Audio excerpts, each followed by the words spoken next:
Good morning বৃত্তান্ত, আপনাদের সঙ্গে আমি দেবলীনা। চোখ রাখবো আজকের মর্নিং আপডেটে। আমাদের সঙ্গে টেলিফোনে রয়েছেন আমাদের প্রতিনিধি, তার কাছ থেকে শুনে নেব আজকের আবহাওয়ার রিপোর্ট। দেখো, উত্তরবঙ্গ কৃষি বিশ্ববিদ্যালয়ের আবহাওয়া দপ্তর যে বার্তা দিয়েছে তাতে কিন্তু আজ উত্তরবঙ্গের সর্বত্র আকাশ মূলত বিক্ষিপ্তভাবে কোথাও কোথাও মেঘলা থাকবে, তবে সামগ্রিকভাবে ভারী বৃষ্টিপাতের সম্ভাবনা নেই। পাশাপাশি দু একটি জায়গায় হালকা থেকে মাঝারি বৃষ্টি হতে পারে, এমনটাই পূর্বাভাস রয়েছে আবহাওয়া দপ্তরের। অন্যদিকে মাঝিয়ানের আবহাওয়া দপ্তর থেকে যেটা বলা হয়েছে, আজ কিন্তু উত্তরবঙ্গের দক্ষিণ দিনাজপুর মালদা জেলার ক্ষেত্রে সেখানে কিন্তু দিনের সর্বোচ্চ তাপমাত্রা 32 থেকে 33 ডিগ্রি সেন্টিগ্রেড, সর্বনিম্ন তাপমাত্রা 25 থেকে 26 ডিগ্রি সেন্টিগ্রেড এবং বাতাস কিন্তু সর্বোচ্চ 11 কিলোমিটার বেগে প্রতি ঘন্টায় বইতে পারে। অন্যদিকে বৃষ্টি আকাশ কিন্তু সামগ্রিকভাবে মেঘলা থাকবে এবং বৃষ্টিপাতের সম্ভাবনা কিন্তু দু একটা জায়গায় হালকা থেকে মাঝারি বৃষ্টি হতে পারে, তবে সেটা বিক্ষিপ্তভাবে। সামগ্রিকভাবে বাতাসের সর্বোচ্চ আপেক্ষিক আর্দ্রতার পরিমাণও প্রায় 89% কাছাকাছি থাকবে, এমনটাই জানিয়েছে আবহাওয়া দপ্তর। দেখে নেব গত 24 ঘন্টার খবরের দুরন্ত আপডেট। দলবিরোধী কার্যকলাপের অভিযোগে উত্তর দিনাজপুর জেলা কংগ্রেস কমিটি জেলার প্রাক্তন বিধায়ক তথা নেতা আলী ইমরান রমস ওরফে ভিক্টরকে দল থেকে বহিষ্কার করেছে। এই সিদ্ধান্তের কথা জানাতে বৃহস্পতিবার রায়গঞ্জে সাংবাদিক সম্মেলন করেন রায়গঞ্জ ব্লক কংগ্রেস সভাপতি লিয়াকত আলী। তিনি অভিযোগ করেন, ভিক্টর দীর্ঘদিন ধরে অনৈতিকভাবে অর্থ সংগ্রহ, ইসলামপুরে নিজের নামে সংগঠন চালানো এবং নিজেকে জেলা সভাপতি হিসেবে প্রতিষ্ঠার চেষ্টা করছিলেন। এই বিষয়ে আগেই তাকে শোকজ নোটিশ পাঠানো হলেও জবাব সন্তোষজনক হয়নি, ফলে জেলা কমিটি তাকে বহিষ্কারের সিদ্ধান্ত নেয়। লিয়াকত আলী বলেন, দলের শৃঙ্খলা, সাংগঠনিক ঐক্য বজায় রাখতে এই কঠোর পদক্ষেপ। ভবিষ্যতেও দল বিরোধী কাজের বিরুদ্ধে কংগ্রেস একই অবস্থান নেবে বলে তিনি জানান। ভোটার তালিকা থেকে নাম বাদ পড়া, অন্নপূর্ণা প্রকল্পে সব মহিলাকে অন্তর্ভুক্তি এবং শ্রমিকদের ন্যূনতম মজুরি নিশ্চিত করা সহ একাধিক দাবিতে বৃহস্পতিবার রায়গঞ্জ বিডিও অফিসের সামনে বিক্ষোভ দেখালো বামপন্থী শ্রমিক ও কৃষক সংগঠনগুলি। বিক্ষোভকারীদের অভিযোগ, এসআইআর প্রক্রিয়ায় বহু সাধারণ মানুষের নাম বাদ যাওয়ায় গণতান্ত্রিক অধিকার ক্ষুণ্ণ হচ্ছে। অন্নপূর্ণা প্রকল্পের সুবিধা থেকেও অনেক মহিলা বঞ্চিত হয়েছেন।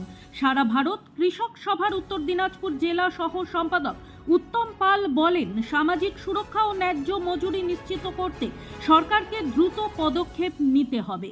দাবি পূরণ না হলে আগামী দিনে আরও বড় আন্দোলনের হুঁশিয়ারি দেন তিনি। হেমতাবাদে সচেতনতামূলক মিছিল করে পালন করা হলো বিশ্ব মানব পাচার বিরোধী দিবস। বৃহস্পতিবার সকালে হেমতাবাদ বাসস্ট্যান্ড এলাকা থেকে শুরু হয়ে এই র্যালি হেমতাবাদ সদর এলাকা পরিক্রমা করে। দুর্গাপুর ডায়োসিস নামে এক স্বেচ্ছাসেবী সংগঠনের উদ্যোগে আয়োজিত হয় এই সমাজ সচেতনতামূলক কর্মসূচি, যেখানে হেমতাবাদ থানার পুলিশ উপস্থিত ছিল। সন্তোষ মার্ডি, সুধীর হেমব্রম, টুলু মুর্মু সহ অন্যান্যরা উপস্থিত ছিলেন এই কর্মসূচিতে। র্যালি শেষে ছাত্রীদের গাছের চারা বিতরণ করা হয়। হেমতাবাদ ব্লক প্রশাসনের ব্যবস্থাপনায় পঞ্চ সম্মেলন অনুষ্ঠিত হল হেমতাবাদ বিডিও অফিসে। বৃহস্পতিবার বিকেলে হেমতাবাদ গ্রাম পঞ্চায়েতের হল ঘরে এই কর্মসূচি অনুষ্ঠিত হয়, যেখানে বিভিন্ন প্রকল্প নিয়ে আলোচনা করা হয়। অতিরিক্ত জেলা শাসক জেলা পরিষদ আজমল হোসেন, হেমতাবাদের বিডিও বিশ্বজিৎ দত্ত, হেমতাবাদ গ্রাম পঞ্চায়েত সদস্য বিপ্লব সরকার সহ অন্যান্যরা উপস্থিত ছিলেন এদিনের এই কর্মসূচিতে। প্রতিদিনের প্রতি মুহূর্তের খবরের আপডেট পেতে চোখ রাখুন নিউজ বৃত্তান্তের ফেসবুক পেজে। সাবস্ক্রাইব করুন নিউজ বৃত্তান্ত ইউটিউব চ্যানেলকে।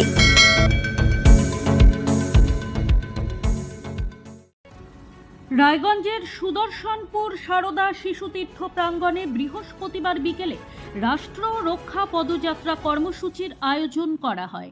আয়োজকদের পক্ষ থেকে জানানো হয়, দেশ জুড়ে বিভিন্ন ইস্যুতে চলমান আন্দোলনের প্রেক্ষাপটে এই পদযাত্রার আয়োজন করা হয়েছে। অনুষ্ঠানের ব্যানারে শিক্ষা, দেশ ও সমাজ রক্ষার বার্তা তুলে ধরা হয়।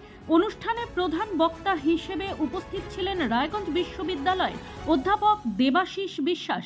তিনি তার বক্তব্যে দেশের শিক্ষা ব্যবস্থা, সামাজিক মূল্যবোধ এবং জাতীয় ঐক্য রক্ষার গুরুত্ব তুলে ধরেন।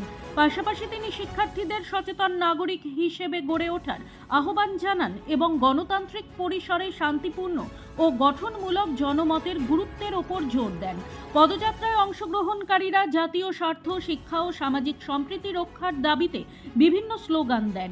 অনুষ্ঠানে উপস্থিত ছিলেন বিভিন্ন সামাজিক ও সাংস্কৃতিক সংগঠনের সদস্যরাও।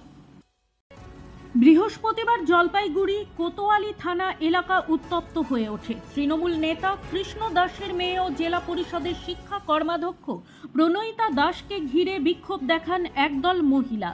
আদালতের নির্দেশে পুলিশি জিজ্ঞাসাবাদের জন্য তিনি থানায় পৌঁছলে বিক্ষোভকারীরা গাড়ি আটকে ডিম ছোড়েন বলে অভিযোগ। পুলিশ তাকে সরিয়ে নেওয়ার চেষ্টা করলে একাংশ তাকে টেনে নিয়ে মারধর করে বলেও দাবি করা হয়। বিক্ষোভকারীদের অভিযোগ, 2026 সালের বিধানসভা ভোটের পর বিজেপি কর্মীদের ওপর হামলার ঘটনায় জড়িতদের বিরুদ্ধে কঠোর ব্যবস্থা নিতে হবে। পরিস্থিতি নিয়ন্ত্রণে ঘটনাস্থলে মোতায়েন করা হয়েছিল বিশাল পুলিশ বাহিনী। নেতাজি সুভাষচন্দ্র বসুকে অপমান এবং তার চিন্তাধারাকে কালিমালিপ্ত করার অভিযোগ তুলে আগামী 1 আগস্ট শিলিগুড়ির ভেনাস মোড়ে প্রতিবাদ সভার ডাক দিল নেতাজি বাহিনী। এদিন সন্ধ্যা 6:30 এই কর্মসূচি অনুষ্ঠিত হবে। পাশাপাশি গণস্বাক্ষর অভিযানেরও আয়োজন করা হয়েছে। বৃহস্পতিবার শিলিগুড়ি জার্নালিস্ট ক্লাবে সাংবাদিক বৈঠকে সংগঠনের সদস্য অরিন্দম সান্যাল জানান, প্রতিবাদ সভার পাশাপাশি জনস্বাক্ষর অভিযান চালানো হবে। সাধারণ মানুষের স্বাক্ষর সংগ্রহ করে একটি স্মারকলিপি তৈরি করা হবে। তিনি জানান, সংগৃহীত স্বাক্ষর সহ ডেপুটেশন পাঠানো হবে শিলিগুড়ি পুলিশ কমিশনার, দার্জিলিংয়ের জেলাশাসক, পশ্চিমবঙ্গের রাজ্যপাল, মুখ্যমন্ত্রী, ভারতের প্রধানমন্ত্রী, রাষ্ট্রপতি এবং সংশ্লিষ্ট বিভিন্ন উচ্চ পদস্থ সরকারি আধিকারিকদের কাছে। সংগঠনের দাবি, নেতাজি সুভাষচন্দ্র বসুর ভাবমূর্তি ও ইতিহাস বিকৃত করার যে প্রবণতা দেখা যাচ্ছে তার বিরুদ্ধে দেশবাসীকে একজোট হয়ে প্রতিবাদ জানানো প্রয়োজন। সেই উদ্দেশ্যেই এই কর্মসূচির আয়োজন করা হয়েছে। নেতাজি বাহিনীর পক্ষ থেকে শিলিগুড়ির সাধারণ মানুষকে প্রতিবাদ সভা ও গণস্বাক্ষর অভিযানে অংশগ্রহণের আহ্বান জানানো হয়।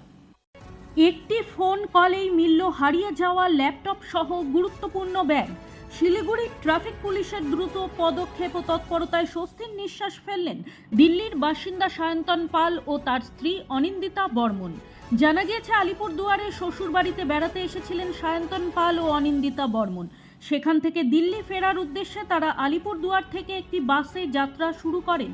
সফরের সময় ল্যাপটপ সহ একটি ব্যাগ বাসের বাংকারে রাখলেও গন্তব্যে নেমে যাওয়ার সময় অসাবধানতাবশত সেটি বাসেই ফেলে নেমে যান। পরে বাগডোগরা বিমানবন্দরে পৌঁছে ব্যাগটি সঙ্গে নেই বুঝতে পেরে তারা সঙ্গে সঙ্গে পর্যটক হেল্পলাইন নম্বরে যোগাযোগ করেন এবং পুরো বিষয়টি জানান। অভিযোগ পাওয়ার পরে শিলিগুড়ি ট্রাফিক পুলিশ দ্রুত তদন্ত শুরু করে এবং অল্প সময়ের মধ্যেই ব্যাগটি উদ্ধার করতে সক্ষম হয়। পরবর্তীতে ট্রাফিক বিভাগের ডেপুটি পুলিশ কমিশনার কাজী শামসুদ্দিন আহমেদের হাত দিয়ে নিরাপদে ব্যাগটি প্রকৃত মালিকদের হাতে তুলে দেওয়া হয়। নিজের মূল্যবান সামগ্রী ফিরে পেয়ে স্বস্তি প্রকাশ করেন সায়ন্তন পাল ও অনিন্দিতা বর্মন। দ্রুত পদক্ষেপ, আন্তরিকতা এবং পেশাদারিত্বের জন্য শিলিগুড়ি ট্রাফিক পুলিশের প্রতি কৃতজ্ঞতা প্রকাশ করেছেন তারা। গুড মর্নিং বৃত্তান্ত আজ এই পর্যন্তই।